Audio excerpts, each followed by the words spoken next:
predicts a shocking win for one candidate in Tuesday's election. Listen to this. A white guy led voters to believe he was black to win a seat on the Houston Community College Board. Here's one we hadn't heard before, and he's not denying what he did. Our Doug Miller has more on this unusual campaign.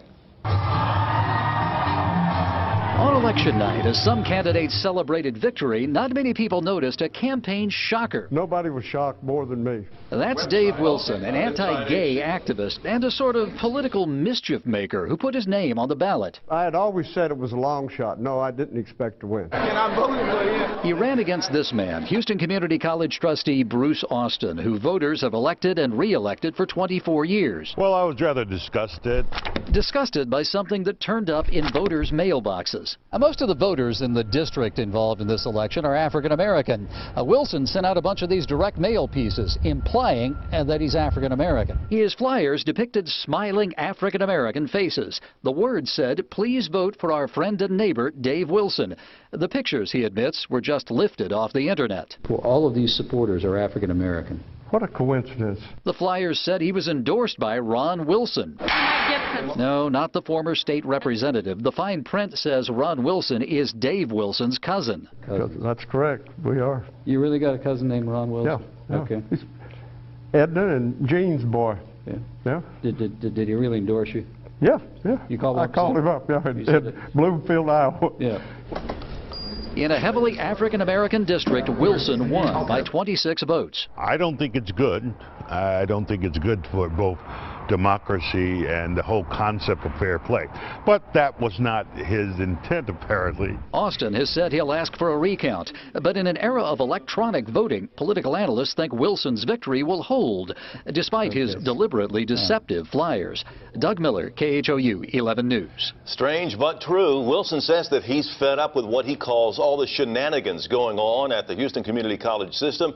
If his victory holds, he'll serve on that board for the next 6 years. So what this guy did, was it wrong?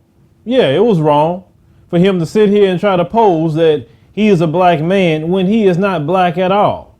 Was he very deceptive in his practices? Sure, he think it's funny. But this is the thing that I want to say. This happened because the black people in that particular district did not do their research on either candidate. They voted just thinking, oh, shoot, he black, I'm gonna vote for him. That's not the way you're supposed to vote. You're supposed to look at the issues between any candidate, see what they're trying to do, see what they're putting on the table, then vote from there. You do not vote along color lines. Just like we don't want people hiring along color lines. We want you to hire the best person for the job. Yes, we want diversity, sure. But we should not be voting for people based on skin color. And this is what happens when you vote on people based on skin color. They got took. I can't even get mad about the situation, really. I can't. Because the ones who voted for the guy, you didn't do your research. How can you sit there and vote for somebody that you don't even know about? I mean, this guy wasn't even on the ballot before. I mean, he just put himself up there and say, oh, he's the neighbor, and, you know, just putting a bunch of black people that they pulled from the internet of all things, and yet y'all voted for him.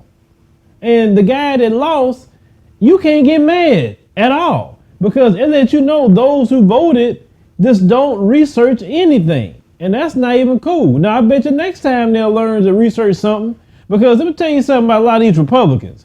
They're pulling all kind of stunts just to get in, because nobody really want to vote for them like they used to. As you have more and more minority groups coming into this country or increasing, especially between blacks and Hispanics, their numbers are constantly increasing based upon, you know, what the census has showed, and most of them traditionally vote Democratic.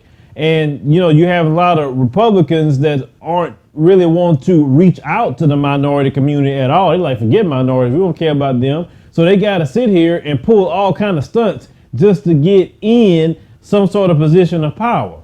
So this doesn't surprise me. That's why when they sat up there and fought for the Voting Rights Act of 1965 to be struck down so they can come up with all these stringent voter ID laws that was done to prevent minority voters from voting. That's what all that's about. So these Republicans are going to be pulling more stunts. as they go along, because they really can't win elections like they used to, because their party has been really tarnished by a lot of the Tea Partiers and those racists that love to gravitate toward the current Republican Party. Because every time you look up, you're hearing some sort of racist saying something, and they have some sort of Republican attachment. And they need to fix that on their own. But the thing with this guy, it's simple. Do your research on the candidate. Don't vote along color lines. Make sure you see the guy first before you vote. That's just that simple. Because like I say, I'm not even mad at the guy. You know, really not, because he was deceptive, yes. But all y'all didn't do your research, and this is the cause. Hit me up in the comments, use the commentary, subscribe to YouTube channel. Up with that hair of hers. And then this guy, she a woman. She not acting like a woman, ignoramus. Because if she was acting like a woman, she wouldn't be fighting the way she was fighting. You gonna have her kids in that kind of place? Come on, that's wrong. Then I'm gonna tell you something, black men. I'm gonna talk to you about something for a minute. Now, we talk about